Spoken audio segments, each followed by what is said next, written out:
इससे पहले कि आज के वर्ड में आऊँ, जैसा कि आप सबने टाइटल पढ़ा है कि मैं कुछ अकाल के बारे में बात करना चाहता हूँ। मेरे भाइयों, मेरी बहनों, मैं उससे पहले आज एक विषय पर आपको कुछ काउंसलिंग देना चाहता हूँ। और मुझे ऐसा लगता है कि ये प्रॉब्लम आज हर व्यक्ति की ज़िंदगी में है। किसी के पास ये प्रॉब्लम घर में है, किसी के पास ये प्रॉब्लम दोस्तों में है, तो किसी को ये प्रॉब्लम ऑफिस और काम की प्लेसेस पे है। पर आप जानते होंगे कि ये प्रॉब्लम हम में से हर व्यक्ति अपने लाइफ में फेस करता है, और वो प्रॉब्लम है लोगों का बैड बिहेव। आप जानते होंगे हमारे ज़िंदगियों में कई बार ऐसे लोग आते हैं जिनका बिहेवियर हमारे साथ अच्छा नहीं होता। कई बार वो हमारे फेस पे कुछ बोलते हैं, लेकिन कुछ ऐसे भी होते हैं जो आपको फेस पे नहीं बोलते हैं, जो आपके पीठ के पीछे बोलते हैं। और कई लोग ऐसे भी होते हैं जो आप में कुछ गलत देखकर वो पूरे दुनिया में फैला देते हैं कि आप ऐसे हो सकता है कि आप इन दिनों में इस तरह की प्रॉब्लम्स फेस कर रहे हो। चाहे आप एक वाइफ हो और आप अपने आपके हस्बैंड आपके साथ गलत बिहेव कर रहे हैं। हो सकता है कि आप एक हस्बैंड हो और आपकी वाइफ आपके साथ एक गलत बिहेव कर रही है। या हो सकता है कि आप काम की प्लेस पे हो और लोग वहाँ पर आपके साथ ऑफिस पॉलिटिक्स खेलते रहते हैं। व्हाटएवर जो भी है, मैं आपको पहले बताना चाहता हूँ, जिस दिन आपने लोगों को अपना दुश्मन समझना स्टार्ट किया, उस दिन शैतान आपकी ज़िंदगी में जीत जाएगा। बाइबल बताती है आपकी लड़ाई मांस और लहू से नहीं है, परंतु शैतान और उसकी दुष्ट आत्माओं से है। आपने देखा होगा जब व्यापार कर रहे थे लोग मंदिर में, टेंपल में, जब वो मनी एक्सचेंज कर रहे थे, तब जीसस वहाँ पर गए और यीशु जैसे गए उन्होंने रस्सी के कोड़े बनाए। पर आप में से कितने लोगों ने इस बात को नोटिस किया? जीसस ने किसी व्यक्ति को जो कोड़े थे नहीं मारे, उन्होंने वहाँ का जो सामान था वो पलट दिया, क्योंकि यीशु जानता था कि कोई इंसान हमारा दुश्मन नहीं है। इसलिए उसने सिस्टम चेंज किया, लोगों को नहीं। मेरे भाइयों, मेरी बहनों, मैं आप में से हर एक को ये कहना चाहता हूँ कि आपकी ज़िंदगी में भी कोई ऐसा हो सकता है जिससे आप नफ़रत करते हैं। और मैं आपको कहना चाहता हूँ, आपको नफ़रत नहीं करनी है, आपको उनके लिए बुरा बुरा नहीं कहना है, आपको उनकी गलत बातें किसी और को नहीं बतानी है। मैं आप में से हर एक को कहना चाहता हूँ, सबसे पहले आप उन लोगों के लिए प्रेयर कीजिए। यीशु ने क्या कहा? अपने सताने वालों के लिए प्रार्थना करो। क्या आपने इस वचन को पढ़ा है?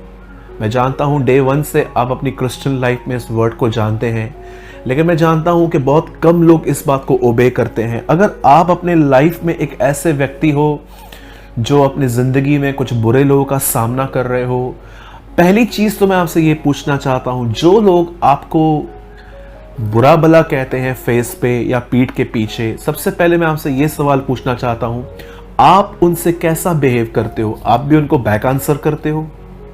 क्या आप उनको बैक आंसर न करके किसी और को फोन पे बता रहे हो कि ये लोग ऐसे हैं? या आप किसको न बता के अपने मन में नफरत रख के बैठे हो और आप देख रहे हो कि आपके दिल उनसे दूर हो गए हैं? आप जानते हैं किसी और को बता के उनकी जिंदगियां नहीं बदलने वाली, और ना ही आपके नफरत रखने से उनकी ज़िंदगियां बदलने वाली हैं। आज मैं आपको एक वचन बताना चाहता हूँ जिसका पालन करके, जिसको ओबे करके आपकी ज़िंदगी में कुछ रिजल्ट्स आ सकती हैं। आप जानते हैं बाइबल बताती है मरकुस के 10 अध्याय में कि एक भिखारी था और वो ब्लाइंड भी था, अंधा भी था। हर दिन जब यरीहो की उस प्लेस पे, गेट्स पे जब वो बैठता था, तो लोग वहाँ से आते जाते थे। कोई उसको फ्रूट देता था, कोई कपड़े देता होगा, कोई पैसे देता होगा। लेकिन इस बार जब वो वहाँ बैठा हुआ था, ऑलमोस्ट हमेशा जेरिको की गेट साइलेंट होती थी, वहाँ पर लोग बहुत कम रहते थे, इतिहास ऐसा बताता है। लेकिन एक दिन ऐसा हुआ कि वहाँ से एक बहुत बड़ा जुलूस निकला, बहुत लोग निकले और इस आदमी को आवाज़ आई बहुत चलने की। तब इसने किसी से पूछा कि क्या हो रहा है, और लोगों ने कहा यीशु, नासरत के यीशु यहाँ से जा रहे हैं। जब उसने यीशु मसीह का नाम सुना तो बाइबल बताती है उसने जोर से चिल्लाया, हे यीशु दाऊद की संतान मुझ पर दया कर। आप सभी जानते हैं जैसे उसने चिल्लाना स्टार्ट किया, बाइबल ऐसा बताती है कि कुछ लोगों ने उसे चुप करवाने की कोशिश की। आप जानते हैं, इस बात को आप नोट कर लीजिए, जब भी आप परमेश्वर में बढ़ेंगे शैतान चुप नहीं रहेगा। वो उन लोगों का उपयोग करेगा आपको पीछे करने के लिए जो उसके वश में है। और आपको ये बात समझनी है कि परमेश्वर की संतान होने के नाते अगर आपको पता है कि ये व्यक्ति शैतान के वश में है तो आपको उससे नफरत नहीं करनी है, आपको उसके लिए प्रेयर करनी है। शैतान हमेशा से आपकी जिंदगी में आपको रोकने के लिए कुछ लोगों का उपयोग करेगा और ये आपकी टेस्टिंग भी होगी कि आप उनके साथ कैसा बिहेव कर रहे हैं। आप जानते होंगे कि अयूब के घर के अंदर अयूब ने अपने सारे बच्चों को खो दिया, शैतान ने उसके सारे बच्चों को मार दिया, लेकिन उसकी बीवी को कुछ नहीं किया। क्यों? शैतान जानता है कुछ लोग मरने से ज्यादा जिंदा काम के हैं। वो जानता था कि अगर मुझे अयूब को मारना है तो मेरे पास सिर्फ और सिर्फ यही लेडी है जिसके थ्रू मैं इसे मार सकता हूं। हो सकता है कि कई बार आप इन बातों को नहीं समझ पाते हैं, लेकिन आज समझिए। और उसकी वाइफ ने जाके उससे कहा कि तू मर जा, खुदा को गालियां दे, उसको श्राप दे। लेकिन अयूब जान गया, वो डिसर्न करने लग गया कि उसकी वाइफ में विजडम नहीं है, और उसने कहा, हे मूढ़ स्त्री, ओ फूल लेडी, खुदा ने दिया, खुदावन ने लिया, खुदा का नाम मुबारक है। प्रभु ने लिया, प्रभु ने दिया, प्रभु का नाम धन्य है, कह के वो चुप हो गया। मेरे भाइयों, मेरी बहनों, याद रखिए, जब बिरतुमाई प्रभु यीशु मसीह को अपने चमत्कार के लिए पुकार रहा था, बाइबल बताती है वहां पर कुछ लोगों ने उसे कहा, चुप रहे, शांत रहे। शायद उनकी आवाज उनको इरिटेट कर रही थी। हो सकता है कि आपको किसी की प्रेजेंस बहुत इरिटेट करती है। कुछ लोग ऐसे होते हैं जब वो आपके सामने कोच पर, टेबल पर, कुर्सी पर बैठते हैं तो आप अपने आप को बहुत अनईजी फील करते हो। कुछ लोग वहां पर ऐसे फील कर रहे थे, लेकिन द बाइबल सेज बिरतुमाई चुप नहीं रहा। बिरतुमाई ने चिल्लाया और चिल्लाया, और क्या कहती है बाइबल, आखिर उसकी पुकार यीशु तक पहुंच गई और यीशु ने कहा, उसे बुलाओ। और आप जानते हैं, जो लोग उसे कह रहे थे चुप रहे, चुप रहे, शांत रहे, उन्हीं लोगों ने उसे संदेश दिया, चल वो तुझे बुला रहा है। डाढ़सपान जो ऑपोजिट थे वो फेवर में आ गए। क्यों? क्योंकि एक व्यक्ति ने जीसस को पुकारना बंद नहीं किया। हम बहुत बार जब लोग हमसे लड़ने आते हैं शब्दों के द्वारा या कुछ भी करते हैं, हम तैयार हो जाते हैं उनसे लड़ने के लिए, हमारे पास आंसर्स रेडी होते हैं। पर मैं आपसे पूछना चाहता हूं, क्या आपको इस लड़ाई से कुछ मिला? अब अच्छा है कि इनसे न लड़के हम वो काम करें जो उस अंधे भिखारी ने किया। उसने यीशु को पुकारना बंद नहीं किया। द बाइबल सेज अंत के दिनों में जो कोई प्रभु को पुकारेगा वो छुटकारा पाएगा। अगर आप एक ऐसी वाइफ हैं जिसको उसका हस्बैंड डिस्टर्ब कर रहा है, आपके ऊपर तरह तरह के ब्लेम्स लगते हैं, आप कितना भी करो उसके बाद आपकी कोई कदर नहीं है घर के अंदर, या आप एक ऐसे हस्बैंड हैं जिसकी वाइफ आपके साथ बहुत अनफेयर वर्ड्स यूज करती है, गलत तरीके से बात करती है, या आप एक ऐसे पेरेंट्स हैं जिनके बच्चे ठीक नहीं चलते, या आप जॉब पे हो और आपका मैनेजर, आपका टीएल, आपके लोग आपसे अच्छा नहीं चलते हैं, आप देखते हो कि ऑफिस में पॉलिटिक्स है। मेरे भाइयों, मेरी बहनों, लोगों से ध्यान हटाकर, उनके गंदी बातों को, उनके गलत शब्दों को ध्यान हटाकर अपने परमेश्वर को पुकारिए। पुकारने का मतलब सिर्फ चिल्लाना नहीं होता। पुकारने का मतलब होता है अपना दर्द उसके सामने रखना। जब मूसा प्रभु से मिला तब प्रभु से कहता है, तू मिस्र जा, क्योंकि मैंने अपने लोगों की चिल्लाहट सुनी है। आप जानते हैं, आज से बहुत साल पहले कुछ ऐसे लोग थे कलीसिया में जो अपने घर के अंदर नौकरों को सैलरी नहीं देते थे। और आप जानते हो याकूब उन्हें क्या कहता है? याकूब उन्हें कहता है, उन लोगों को उनकी सैलरी दो। क्योंकि उनकी पुकार अगर खुदावन तक पहुंची तो खुदावन उनकी ओर से लड़ेगा। मेरे भाइयों, मेरी बहनों, लोगों के लिए नफरतें रखना, लोगों के कहे हुए वर्ड्स किसी और को बताना कि ये मुझसे ऐसे बात करते हैं, इससे सिर्फ और सिर्फ आपकी भड़ास निकलेगी, लेकिन आपकी सिचुएशंस में कोई चेंजेस नहीं आएंगी। और मैं इतना भी कहता हूं, जब आपको प्रॉब्लम है, अगर आप किसी से शेयर करना चाहते हो तो उनसे शेयर करो जो आपके लिए प्रार्थना करें। कई बार आप देखिए, आप अपने अंदर जो आपके तकलीफें हैं आप उनको बताते हो जो आपको सिर्फ सुन लेते हैं, आपके लिए वो कुछ कर भी नहीं पाते। इससे अच्छा कि आप उनसे शेयर करो जो सच में आपके दर्द को समझें और आपके लिए प्रार्थना करें, न कि गली गली घर घर जाकर एक एक व्यक्ति को बताना कि ये लोग ऐसे हैं। ये गलत है। यदि आप सोचिए, अगर वो अंधकार में हैं और हम भी उनके साथ वैसा ही व्यवहार कर रहे हैं तो क्या हम ज्योति में हैं? यीशु ने कहा, सताने वालों के लिए प्रार्थना करो, जो तुम्हें श्राप दे उन्हें आशीष दो, जो तुमसे घृणा करे उनका भला करो। प्रभु, क्या होगा इससे? तब तुम अपने परमेश्वर की संतान कहलाओगे, जो भले और बुरे दोनों पर सूर्य उदय करता है, दोनों पर बारिश बरसात ले आता है। सो मेरे भाइयों, मेरी बहनों, पता नहीं क्यों आज मैंने ये डिसर्न किया कि आप में से बहुत सारे लोग हैं जो अपने घर के अंदर, ऑफिस के अंदर और आपके करीबियों के बीच में आप ऐसे प्रॉब्लम्स फेस करते हो कि वो लोग आपसे कभी कभी अच्छा नहीं चलते और आप अंदर नेगेटिव हो जाते हो। आज के बाद उनके लिए बुरा मत सोचें, प्रभु को पुकारें, प्रभु को दर्द बताएं। हन्ना क्या करती थी जब उसकी सौतन उसे परेशान करती थी? आप पूरी बाइबल में एक बार नहीं पढ़ोगे कि हन्ना ने कहां पर जाके कंप्लेन की। हन्ना हर साल परमेश्वर के, खुदावन के हैकल में जाकर, प्रभु के मंदिर में जाकर वो वहां रोती थी, वो अपने दर्द को बयान करती थी। बहुत हो चुका लोगों को बताना, अब आइए हम परमेश्वर को बताएं।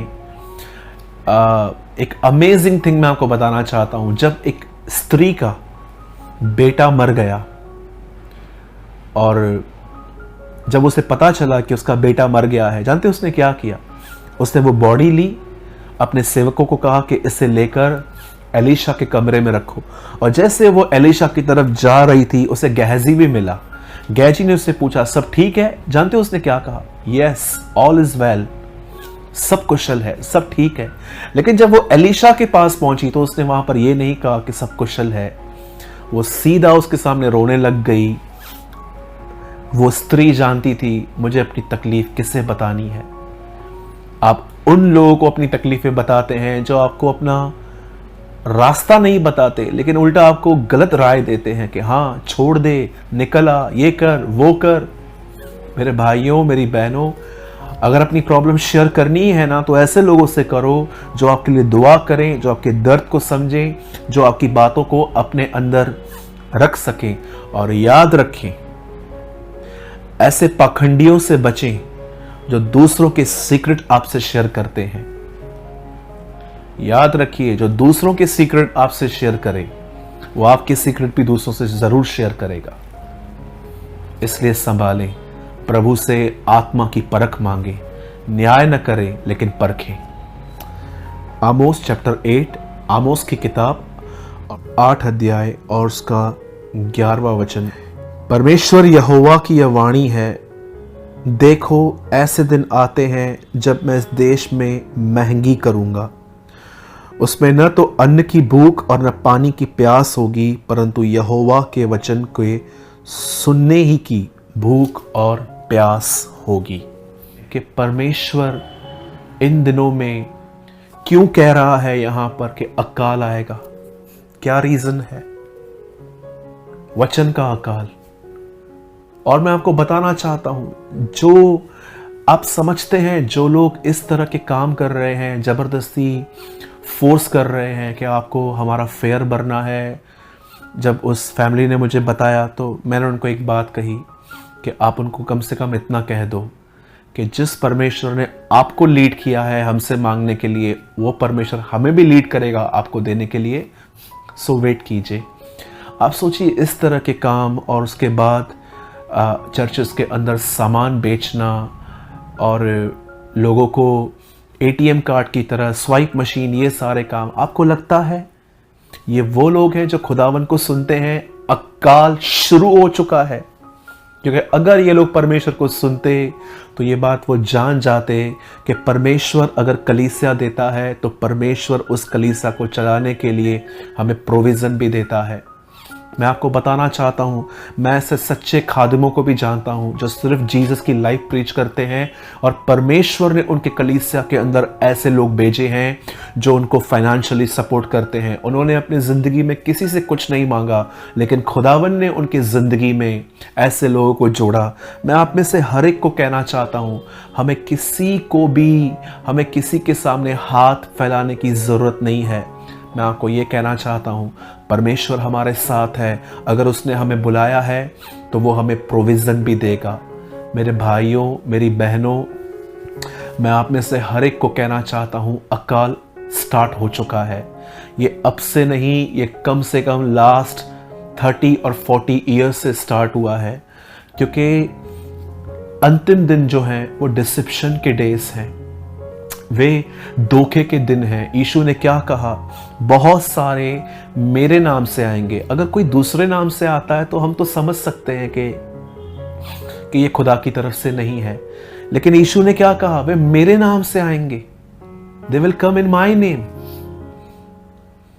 और आज मैं आपको पूरा एक्सप्लेन करना चाहता हूं अकाल क्या है, ये कैसे आ सकता है, और हम कैसे इस अकाल से बाहर रहकर उस झरने के नीचे रुक सकते हैं जहां पर हमेशा हमारे ऊपर पानी गिरे, और ये जो हम पेड़ की तरह हैं, हम हमेशा हरे भरे रहें।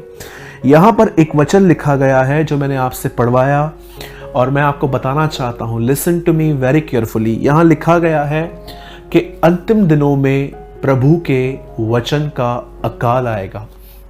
क्या होता है अकाल? आप जानते होंगे कि बाइबल बताती है कि इब्राहिम के समय में अकाल आया था। प्रभु ने इब्राहिम को एक प्लेस पे कहा था, तू वहां पर ठहर जा। लेकिन जब इब्राहिम ने देखा कि यहां पर अकाल आया हुआ है, तब उसे पता चला कि बिल्कुल उनके सामने मिस्र है, वहां भोजन है, और बाइबल बताती है कि इब्राहिम वहां पर निकल गए। और वहां पर क्या हुआ? इब्राहिम को झूठ बोलना पड़ा। इब्राहिम के हिस्से में बहुत सारी मुसीबतें आ गई, और आप देखिए इब्राहिम परीक्षाओं में पड़ गया। आप देखेंगे इसहाक के समय भी अकाल पड़े थे। अकाल क्या होता है? अकाल में बारिश पड़ना जब बंद हो जाती है, तब जमीन पे खेती नहीं हो पाती, हर चीज महंगी होती जाती है। मुझे आज भी याद है, एक टाइम ऐसा था जब एक सूखा अकाल आया था और पानी की बोतल 500 रुपए और 1000 रुपए में बिक रही थी। मैंने ये बात पूरी सर्च की थी। आप अगर चाहें तो अगर आप इतिहास देखें तो ऐसे दिन आए हुए थे। इसहाक के समय में भी बाइबल बताती है अकाल आए थे। उसके बाद आप बाइबल को आराम से पढ़ेंगे तो आपको पता चलेगा एलिया के समय में भी अकाल आया था। एलिया ने 3.5 साल तक बारिश बंद करवाई, और बारिश बंद करवाने के बाद आप जानते हैं कुछ टाइम तक कौओं ने उसे खिलाया था। और आप जानते हैं जब वो जो प्लेस थी जहां से पानी बहता था, जब वो भी सूख गया, तब प्रभु ने उससे कहा कि सारपात को जा, और मैंने वहां पर एक विधवा को कहा है कि वो तुझे खिलाएगी। तब भी अकाल था। इवन आप बाइबल के अंदर एक जगह और है जहां अकाल के लिए पढ़ सकते हो, वो है रूथ के समय में। आप जानते हैं कि नोआमी और उसका हस्बैंड क्यों इज़राइल छोड़ के गए थे? क्योंकि वहां पर अकाल था। उस अकाल के अंदर वो लोग निकल गए, उनके बच्चे मर गए, और बाद में आप जानते हैं कि नोआमी की 2 बहुएं थी, एक उसके साथ वापस आ गई रूथ, और एक चली गई। बाइबल के इतिहास में भयंकर जो एक हार्ड फेमाइंस आए हुए हैं, बहुत ही भयंकर अकाल आए हुए हैं। पर मैं आपको बताना चाहता हूं मेरे भाइयों, मेरी बहनों, अब इन दिनों में एक अकाल आया है। याद रखिए, अंतिम दिनों में बाइबल स्टडी बहुत होगी। आप देखिए, आप आज YouTube चैनल चालू करके देखिए, आपको कितने सारे लोग मिलेंगे बाइबल लेकर खड़े हैं, प्रीचिंग कर रहे हैं। और मैं उनमें से किसी को भी गलत नहीं कह रहा हूं, वो अच्छी भावनाओं के साथ कर रहे हैं। बाइबल बताती है अंतिम दिनों में ज्ञान बहुत बढ़ेगा, बच्चे बच्चे प्रचार करेंगे। मैं रिसेंटली देख रहा था, एक 8 साल के बच्चे को वो प्रचार कर रहा था। मैंने कई सारे ऐसे भी जवान देखे हैं इन दिनों में जो सेवकाई कर रहे हैं। पर मैं आपको बताना चाहता हूं, अंतिम समय में शायद बाइबल का ज्ञान बहुत बढ़ जाएगा, लेकिन जानते हो किस चीज का अकाल आएगा? खुदावन की आवाज अंतिम दिनों में लोग सुनना बंद कर देंगे। ज्ञान बहुत होगा, ये यहां लिखा है, ये यहां लिखा है, ये यहां लिखा है, ये यहां लिखा है, और आप मीटिंग को सुनेंगे, सिर्फ आपका नॉलेज बढ़ेगा, पर लाइफ क्यों चेंज नहीं हो रही है? क्योंकि वो सिर्फ ज्ञान है, लिखी हुई बातें हैं, पर उसमें परमेश्वर की आवाज नहीं है। क्यों आवाज नहीं है? क्योंकि बलिदान बंद हो चुका है। मैं आपको पूरा एक्सप्लेन करूंगा आज कि ये कैसे होता है। अब ध्यान दीजिए, बाइबल बताती है इब्राहिम के समय में अकाल आया, इसहाक के समय में अकाल आया, आप पढ़ेंगे कि रूत के समय में अकाल आया, एलिया के समय में अकाल आया, और आज एक और अकाल आ गया है जिसमें लोगों के पास बाइबल का ज्ञान बहुत है पर परमेश्वर की आवाज नहीं है। क्यों? क्या रीजन है? आप जानते हो, वो प्रचार किसी का जीवन नहीं बदल सकता जिसमें खुदावन की आवाज नहीं है। वो बाइबल स्टडी किसी की लाइफ चेंज नहीं कर सकती जब तक इसमें खुदावन की आवाज नहीं आती। कई बार हमें पता भी नहीं चलता कि हमारे अंदर खाने की लस्ट आ गई है। मैं आप में से हर एक को बड़ी नम्रता से पूछना चाहता हूं, जितने भी लोग प्रचार करते हैं, मैं आपसे पूछना चाहता हूं, क्या आप इन दिनों में अधिक खाने के कारण कहीं लेजी तो नहीं हो गए हैं? और लेजी होने के कारण आपकी प्रेयर लाइफ स्टॉप हो गई है, आपकी प्रेयर जीरो हो गई है, या तो उसकी जो स्पीड है वो कम हो गई है, या तो हो सकता है कि आपकी बाइबल स्टडी पहले जो थी अब वो नहीं है। आप सोचते हो चलो कोई बात नहीं, ये भी पढ़ा हुआ है, ये प्रीच करूँगा। आप जानते हैं, बहुत बार बहुत सारे लोग इन दिनों में अधिक खाने की वजह से वो लेजी हो गए हैं, और उनकी लेजीनेस की वजह से उनकी स्पिरिचुअल लाइफ डाउन हो गई है, और स्पिरिचुअल लाइफ डाउन होने के कारण अब खुदावन को वो नहीं सुन पा रहे हैं। इसीलिए वो सिर्फ और सिर्फ बाइबल का ज्ञान प्रचार कर रहे हैं। और याद रखिएगा, वो प्रचार जिसमें परमेश्वर की आवाज नहीं है, वो प्रचार एक इंसान को जीवन नहीं देता है, वो उसे मार देता है। आपने पढ़ा है ये वचन? शब्द मारता है परंतु आत्मा जिलाता है। शरीर से कोई लाभ नहीं है पर आत्मा जीवनदायक है, यीशु ने कहा।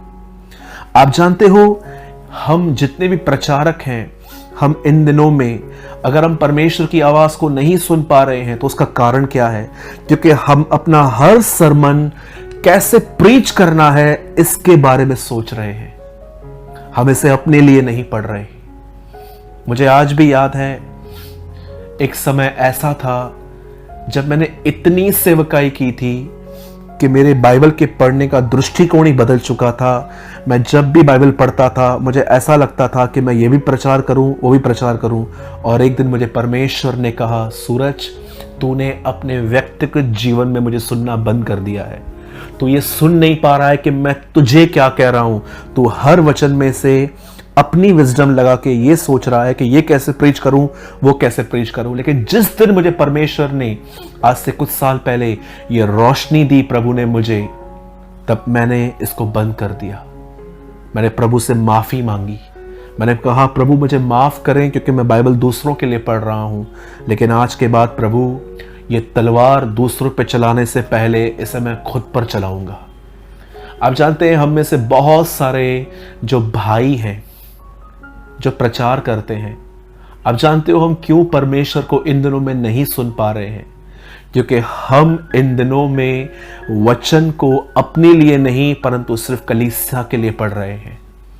और जब परमेश्वर देखता है कि अब हमारे अंदर ये बात है, मैं आपको बताना चाहता हूं, खुदावन हमसे बात नहीं कर पाएगा।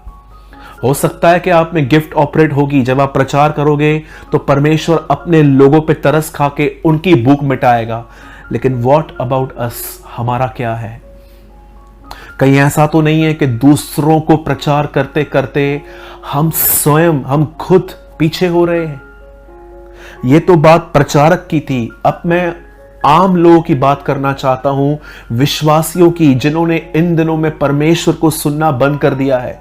आप जानते हो, जैसे हम प्रचारक जो हैं, हम प्रीचर्स जो हैं, जब हम बाइबल को अपने लिए नहीं परंतु दूसरों के लिए पढ़ना स्टार्ट करते हैं कि इसका आर्टिकल बनाएं, फेसबुक पे डालें, व्हाट्सएप पे डालें, आज शाम को जूम पे शेयर करें, फेसबुक पे शेयर करें।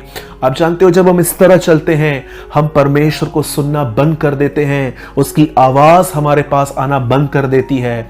बाइबल बताती है सुस्ती के कारण, अधिक खाने के कारण और बहुत सारी व्यर्थ बातों में ध्यान देने के कारण इन दिनों में बहुत सारे सेवक पीछे हो गए हैं। यस, उनके पास पहले के सरमन्स हैं और वो सरमन उनके पास पड़े हुए हैं और वही प्रीचिंग हो रही है इन दिनों में। और मैं किसी को भी कंडेम नहीं कर रहा हूं, मैं आप पे दोष नहीं लगा रहा हूं, पर मैं आपसे पूछना चाहता हूं, मेरे भाई, क्या तू हर दिन प्रभु को सुन रहा है? मुझे बताइए। मैं खुदावन का शुक्र करता हूं, उसने मुझे इस मामले में एक बहुत उम्दा शिक्षा दी थी। मैं परमेश्वर को हमेशा कहता हूं, प्रभु जो वचन अब मैं पढ़ रहा हूं, आप मुझे बताइए इसमें मैं क्या सीख सकता हूं, मैं कैसे ओबे कर सकता हूं। मैं आप में से हर एक को कहना चाहता हूं, जितने भी लोग वचन शेयर करते हैं, चाहे सोशल मीडिया पे, चाहे आप फेसबुक पे, व्हाट्सएप पे, अपने चर्च में या एक छोटे से ग्रुप में आप शेयर करते हो, मैं आपसे पूछना चाहता हूं, क्या आप बाइबल सबसे पहले अपने लिए पढ़ते हैं? कि आप अपनी विजडम से एक वचन यहां से, एक वचन यहां से, एक वचन वहां से निकालकर आप एक सरमन बना के प्रीच करते हैं? पर आप कई बार, मैं आप में से हर एक से पूछना चाहता हूं, क्या आप आज ईमानदारी से कह सकते हो कि हाँ मेरे भाई, ये वचन मेरे लिए है, दूसरों को प्रचार तो कर रहा हूं लेकिन मैं खुद अपने आप में संतुष्ट नहीं हूं? जरा सोचिए। आप जानते हो, बाइबल यहां पर साफ साफ कहती है, पॉल कहता है कि कहीं ऐसा ना हो कि मैं दूसरों को प्रचार करते करते स्वयं निकम्मा ठहरूं। इंग्लिश में लिखा है डिस्क्वालीफाई हो जाऊं। आप जानते हैं, जैसे हम प्रचारक इस तरह खुदावन से दूर हो जाते हैं। अब मैं उन बिलीवर्स की बात कर रहा हूं जिनकी लाइफ पहले बहुत अच्छी थी, पर इन दिनों में आप ये फील कर रहे हो कि बाइबल पढ़ने का मन नहीं कर रहा, या आप बाइबल पढ़ते हो तो आपको बोर होता है, या आप कभी कभी सोचते हो कि वचन समझ में नहीं आता है। कभी कभी आप बाइबल को इस तरह देखते हो, कभी कहां से पढ़ना है, कभी कहां से, कभी बीच में से, कभी पीछे से, कभी आगे से। मैं आपको बताना चाहता हूं, आज क्यों आपकी जिंदगी में प्रभु की आवाज का अकाल आया है। आप जानते हैं वचन में क्या लिखा है? एक इंसान केवल रोटी ही से नहीं परंतु परमेश्वर के मुंह से निकले गए वचन से जीवित रहता है। मैं आपको एक एग्जाम्पल देना चाहता हूं, आप ध्यान दीजिए। मलाकी और मत्ती, मलाकी पुराने नियम की अंतिम किताब है और मत्ती नए नियम की पहली किताब है। आप जानते हैं इसके बीच में 400 साल का अंतर है। इस बीच में 400 साल की गैप है। इन 400 साल में न कोई याजक आया, जो याजक थे वो करते थे लाइन लाइन से अपना काम, कोई प्रॉफिट नहीं आया, कोई नबी नहीं आया, कोई आवाज नहीं आई स्वर्ग से, कुछ भी नहीं आया। और जानते हो, जब परमेश्वर की आवाज आना बंद हो गई तो हुआ क्या? एक ग्रुप रेडी हो गया जिनका नाम था फरीसी। आप जानते हैं, ये लोग सुबह से लेकर रात तक बाइबल पढ़ते थे, दसवांश देते थे। हम तो पैसों का दसवांश देते हैं, ये तो अपने राई, जीरा, पुदीना, घर के अंदर जो ग्रोसरी आइटम्स आते थे उनका भी टाइट निकाल के देते थे। सबत को फॉलो करते थे, टाइट देते थे, हर चीज करते थे। पर मुझे बताइए, यीशु मसीह क्रॉस पे मरे, इस बात के सबसे ज्यादा फेवर में कौन थे? फरीसी। उन्होंने पिलातुस को एक फोर्स किया कि इसे मारो। पिलातुस ने उनको कहा कि इनका खून जो है वो तुम पर आएगा, इस व्यक्ति का खून तुम्हारे ऊपर आएगा। कहते हैं यस चलेगा, इसका ब्लड हम पर और हमारे पीछे की जनरेशन पर आ जाए। आप बिलीव कर सकते हैं, पिलातुस जो कभी बाइबल नहीं पढ़ता था, बाइबल ऐसे बताती है कि उसने कहा कि ये तुम्हारा राजा है, लेकिन ये कहते थे नहीं, ये शैतान और ये बालजबूल है। बाइबल पढ़ने वाले लोग इतने ब्लाइंड क्यों थे? क्योंकि वो सिर्फ लिखी हुई बातों को जानते थे, इसके ऊपर उन्होंने खुदावन को कभी नहीं सुना था। आप जानते हो परमेश्वर को कौन सा व्यक्ति सुन सकता है? जैसे मैंने सबसे पहले हम प्रचारकों की कमजोरियां बताई कि कई बार हम दूसरों को प्रचार करते करते करते बाइबल में ऐसे खो जाते हैं कि हम खुद की जिंदगी के लिए नहीं, पर हर वचन को इस तरह देखते हैं कि ये प्रचार किए जा सकते हैं। वैसे ही मैं आपको बताना चाहता हूं, आप जानते हो हर विश्वासी इन दिनों में उसके अंदर सूखा अकाल क्यों आया है? उसका रीजन जानते हैं क्या है? सबसे पहले उसका मेन रीजन ये है क्योंकि आपने कहीं ना कहीं परमेश्वर के वचन की भूख और प्यास खो दी है। मैं रिसेंटली किसी को टीचिंग दे रहा था, मैंने उनको कहा भूख और प्यास एक ब्लेसिंग है, आशीष है। क्या कहा प्रभु ने? धन्य है वे जो भूखे और प्यासे हैं, धन्य है वे, ब्लेसेड आर दोस। क्यों आपने भूख और प्यास खो दी है? उसका रीजन क्या है? क्या कारण है? आप प्रचार सुनते हो, आप जूम मीटिंग अटेंड करते हो, आप चर्च जाते हो, आप सब कुछ करते हो, पर आपके अंदर भूख और प्यास क्यों नहीं है? अगर आपको लगता है कि ब्रदर यस मुझ में है, मैं आपसे एक सवाल पूछना चाहता हूं। पतरस में लिखा गया है, नए जन्मे हुए बच्चे के नाई आत्मिक दूध की लालसा किया करो। आप जानते हो जब एक बच्चा जो एकदम छोटा सा होता है, जब वो पैदा होता है और जब वो अपनी मां के गर्भ में आता है, मुझे बताइए अगर आपको भूख लगी है तो आप अपने घर में खाना कैसे मांगते हैं? बोलकर, मम्मी मुझे ये चाहिए, डैडी मुझे ये चाहिए, मुझे ये चाहिए, मुझे वो चाहिए। पर मुझे बताइए एक बच्चा आखिर अपना खाना कैसे मांगता है? रोकर। मैं आपसे पूछना चाहता हूं, क्या आपको इन दिनों में आप प्रभु के सामने इस तरह जाते हैं? क्या आप अपनी दुआओं में आंसू बहाते हैं कि खुदा मुझसे बात कर, तेरी आवाज मेरी रोटी है, तेरा बात करना मेरी जिंदगी है। प्रभु मैं सिर्फ बाइबल नहीं पढ़ना चाहता, ये यहां लिखा है, यहां लिखा है। मैं प्रार्थना करता हूं प्रभु, मैं तुझसे विनती करता हूं खुदावन, जब मैं बाइबल का एक अध्याय भी पढ़ूं, उस एक अध्याय में से तू मेरे अंदर से मुझसे बात कर प्रभु। और मैं आपको कहना चाहता हूं, अगर आपकी जिंदगी में ये भूख और प्यास नहीं है तो मैं आपको बताना चाहता हूं, you are a dead Christian. आपकी जिंदगी में अकाल आ चुका है। एक बच्चे को जब भूख लगती है तो वो रोता है और उसकी मां समझ जाती है कि इसको भूख लगी है, तब वो लिक्विड आइटम्स लेकर उसे खिलाती है, उसे पिलाती है। वैसे ही बाइबल बताती है, नए जन्मे बच्चों के नाई आत्मिक दूध की लालसा करो। मैं पूछना चाहता हूं आपसे, आप लास्ट टाइम कब फास्टिंग में जाकर प्रभु के सामने रोए थे और आपने प्रभु से कहा था, जब मैं आज वचन पढ़ूं तो मुझसे बात कर? और मैं आपको बताना चाहता हूं मेरे भाइयों और बहनों, 1000 मीटिंग से ज्यादा एक खुदावन का कलाम आपकी जिंदगी को बदल देगा। मुझे बताइए बाइबल के अंदर जब पतरस को उसने कहा मेरे पीछे हो ले, क्या पतरस ने कुछ छोड़ा अपना? वो सब कुछ छोड़ के उसके पीछे चल दिया। मैं आपको बताना चाहता हूं, उससे सामरी स्त्री से कहा कि जो जल मैं तुझे दूंगा उसे पी के तू प्यासी ना होगी। उसने निकोदेमुस से कहा कि तेरा नया जन्म लेना अवश्य है। बाइबल बताती है एक शब्द 10-15 मिनट की मुलाकात इन लोगों से हुई, एंटायर लाइफ, पूरा जिंदगी बदल गया उनका। क्यों बदला? क्योंकि यीशु जानता है, और हमें भी यह बात जानना चाहिए कि उसके शब्द में ताकत है। इनके पास पूरा ज्ञान था, फिर भी ये लोग फेवर कर रहे थे कि इसको मार डालो, क्योंकि उन्होंने सिर्फ बाइबल पढ़ी थी परंतु खुदावन को नहीं सुना था। आप जानते हैं, जब आप अपने लाइफ में एक ऐसा पैटर्न बनाते हैं कि प्रभु आज जो मैं पढ़ूंगा मुझे प्रचार बाद में करना है, पहले ये मेरे लिए है प्रभु, मैं दुआ करता हूं प्रभु आज मुझसे बात कर।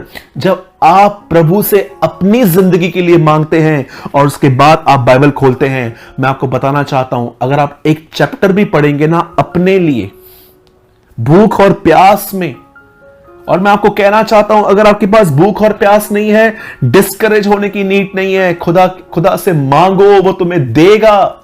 और जब वो भूख और प्यास आपके अंदर आएगी और आप बाइबल को पढ़ना स्टार्ट करोगे इस भूख और प्यास में कि प्रभु मुझसे बात कर, मुझे आशा दे, मुझे आज अपने वचन के द्वारा विजडम दे, मैं आपको बताना चाहता हूं एक अध्याय में से वो खुदावन आपको अपना खाना खिलाएगा, आपको स्ट्रॉन्ग करेगा और आप उसको सुनना स्टार्ट करेंगे और आप उस अकाल में कभी नहीं आ पाएंगे जिसमें आज बहुत सारे मसीह लोग चल रहे हैं।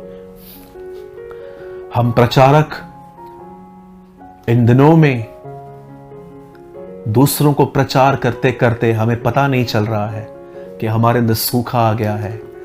वैसे ही बहुत सारे विश्वासी हैं जिन्हें यह बात नहीं समझ आ रही कि उन्होंने अपनी भूख और प्यास खो दी है। और मैं आपको बताना चाहता हूं आपकी भूख और प्यास को कम होने का मुख्य कारण है आपका सेलफोन, आपका अधिक खाना पीना, आपका ऐसे संबंधों में रहना जहां पर बुराइयां निंदाएं हो रही हैं, टीवी को देखना। आजकल एक नया क्रेज स्टार्ट हुआ है, वेब सीरीज, वेब सीरीज। लोग थिएटर में नहीं जा रहे हैं, वेब सीरीज में। मुझे एक बात बताइए, आप क्या देखते हैं इनमें? जरा सोचिए। कई लोग कहते हैं नो ब्रदर, हम तो जस्ट एंटरटेनमेंट के लिए देखते हैं। आप जानते हो, आप चाहें या न चाहें, ये बातें आपको फीडिंग दे रही हैं। आहिस्ते आहिस्ते आप देखिए उनकी लाइफस्टाइल आपके अंदर आएगी। उनकी तरह बाल बनाना, उनकी तरह दाढ़ियां रखना, उनकी तरह लैंग्वेज यूज करना, उनकी तरह फैशंस करना, स्लोली स्लोली। क्या कहती है बाइबल?